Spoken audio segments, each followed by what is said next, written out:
जय गुरु जी। शुक्राना गुरु जी। सारी संगत को जय गुरु जी। आज मैं आप सबको छोटे छोटे सत्संग सुनाऊंगी जिसमें आपको आपके क्वेश्चन के आंसर मिल जाएंगे। पहला सत्संग। एक महिला ऑस्ट्रेलिया से एक साल में 2 बार बड़े मंदिर आती थी।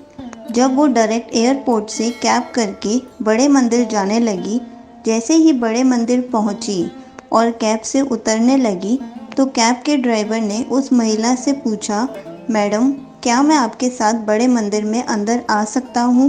तो उस महिला ने उसे मना कर दिया और खुद मंदिर चली गई। मंदिर में जब उन महिला के प्रसाद की थाली की बारी आई तो प्रसाद खत्म हो गया।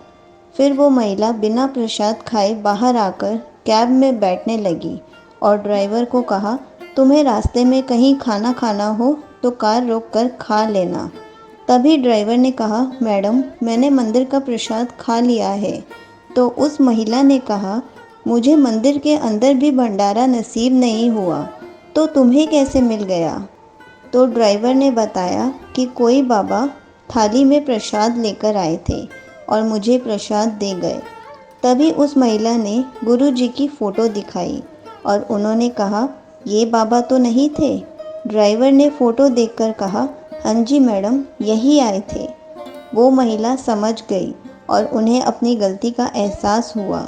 अमीर तो गुरु जी के पास आते हैं, लेकिन गुरु जी गरीबों के पास जाते हैं। दूसरा सत्संग। एक संगत जी की इच्छा हुई कि मैं गुरु जी के लिए स्वेटर बुनूं, तो वो दुकान से ऊन लेकर आई और स्वेटर बुनना शुरू कर दिया। वो जब एक कुंदा डालती तो गुरु जी का सिमरन करती। गुरु जी का नाम जपते हुए उन्होंने बहुत सारे कुंदे डाले। हर कुंदे के साथ गुरु जी के नाम को जोड़ा। उनकी बहू ने संगत जी से रिक्वेस्ट की कि मुझे भी एक कुंदा डालने दो, तो संगत जी ने मना कर दिया क्योंकि उनकी बहू अभी गुरु जी से उतना नहीं जुड़ी थी। उन्होंने मना कर दिया कि तुझे नहीं पता इसको कैसे कैसे बुनना है और बुनने से मना कर दिया। एक बार जब संगत जी घर पर नहीं थी तो उनकी बहू ने चुपके से 2-3 कुंदे डाल दिए और संगत जी को पता भी नहीं चला।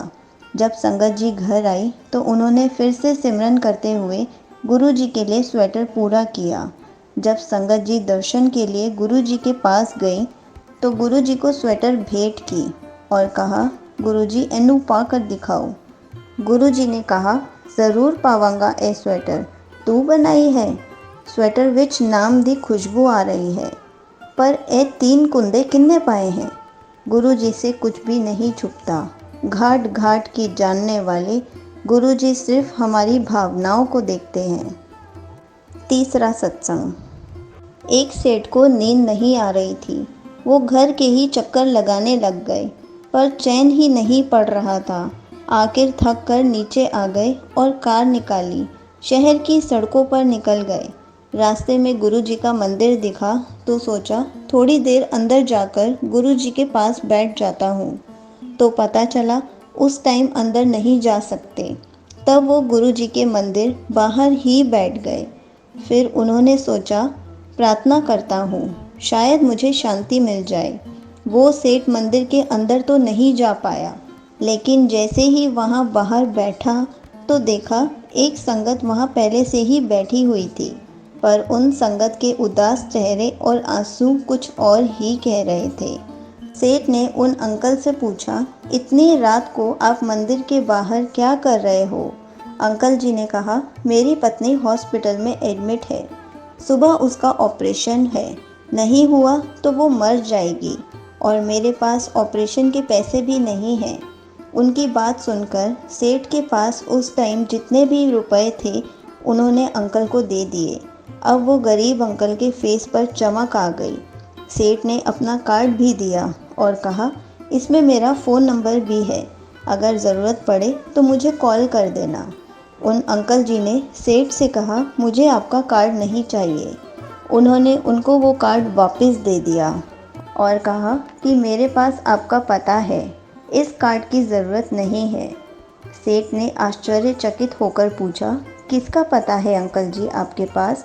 क्या आप मुझे जानते हो? तो उन गरीब अंकल ने सेठ जी से कहा, जिसने आपको रात को 2:30 बजे मेरे पास भेजा है, मेरे पास उनका नंबर है। इतने अटूट विश्वास से कार्य पूरे हो जाते हैं।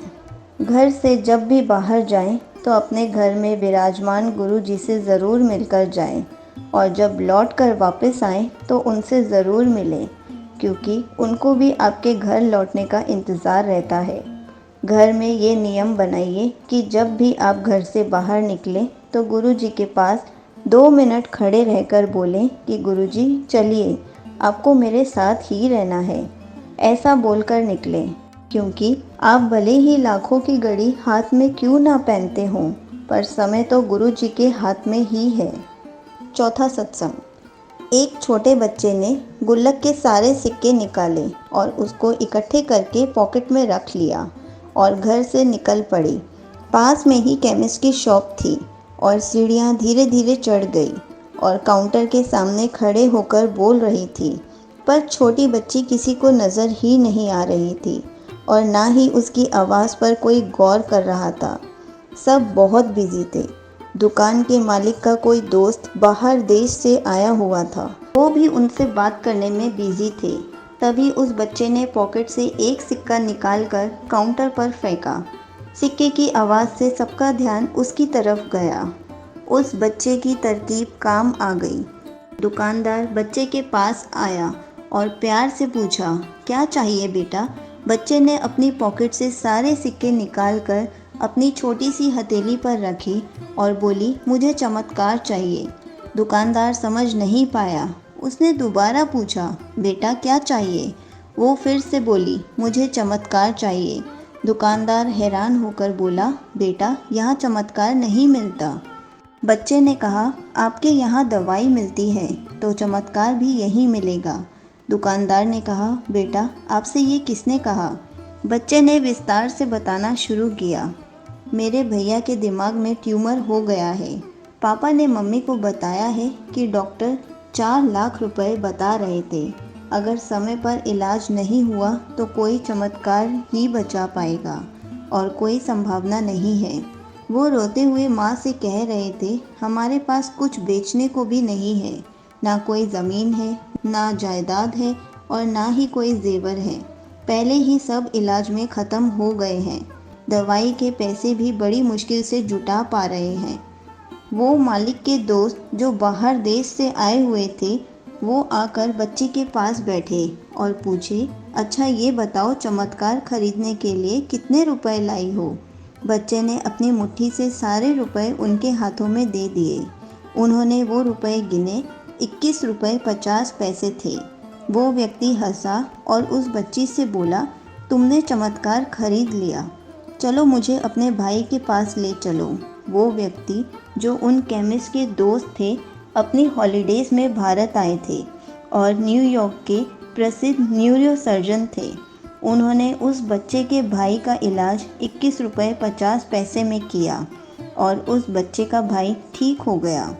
गुरुजी ने उस बच्ची को चमत्कार बेच दिया और वो बच्ची चमत्कार खरीद पाई।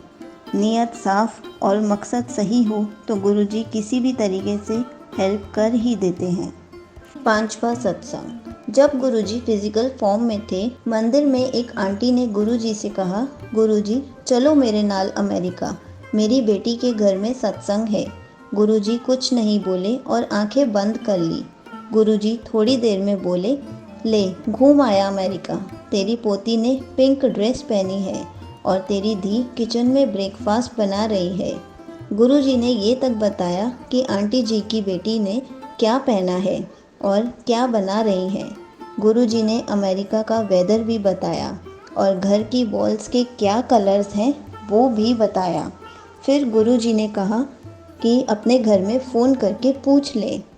आंटी जी ने बाहर जाकर फ़ोन किया और वापस आकर गुरुजी के चरणों में बैठ गई, क्योंकि जो कुछ भी गुरुजी ने बताया था वही उनकी बेटी ने भी बिल्कुल सेम बताया। जय गुरुजी। गुरुजी सब जानते हैं। 6वां सत्संग। जब गुरुजी फिजिकल फॉर्म में थे तो गुरुजी ने एक आंटी को कहा कि इतने गंदे और मैले कपड़े क्यों पहनती है, नहाकर साफ कपड़े पहना कर। उन आंटी जी ने कहा, कि गुरुजी मेरे पास इतने पैसे नहीं हैं कि मैं कपड़े खरीद सकूं। गुरुजी ने कहा, क्यों आंटी, कपड़े कितने के आएंगे? 2, 3, 4, 6, 9, 8। और ये सुनते ही आंटी वहाँ से भाग गई। तो वहाँ पर एक संगत जी ने पूछा, गुरुजी ये भाग क्यों गई? तो गुरुजी ने कहा कि ये उसका स्विस बैंक का अकाउंट नंबर है, उसको बता रहा था। अब उसके बैंक में कितने पैसे हैं ये बताने ही वाला था तो वो भाग गई। 7वां सत्संग। गुरुजी हमेशा कहते थे, 2 जने नाल बैठे होवंगे, फ्रेगरेंस एक नू आएगी, दूजे नू नहीं, क्योंकि ए मेरे उत्ते है, किन्नू देनी है ते किन्नू नहीं। गुरुजी के शरीर से निकलने वाली खुशबू उनकी इच्छा के अनुसार निकलती है। गुरुजी के अनुसार ये भी एक तरह का प्रसाद था, जिसे पाने वाला उसे कहीं भी पा सकता है, चाहे वो मंदिर हो या घर हो। 8वां सत्संग। सत्संग में इधर उधर देखते रहते हो, कौन कब आया है, किसने क्या पहना है। फिर सोचते हो, हम तो इतने सत्संग में जाते हैं, हमें तो गुरुजी का कोई जवाब ही नहीं मिलता। और कहते हो, गुरबानी में दिल नहीं लगता। लगेगा भी कैसे? तुमने सत्संग में आकर भी अपने आप को फ्री नहीं किया है, जो गुरुजी तुमसे बात कर पाएँ, तुम्हें तुम्हारे कुछ सवालों के जवाब दे पाएँ।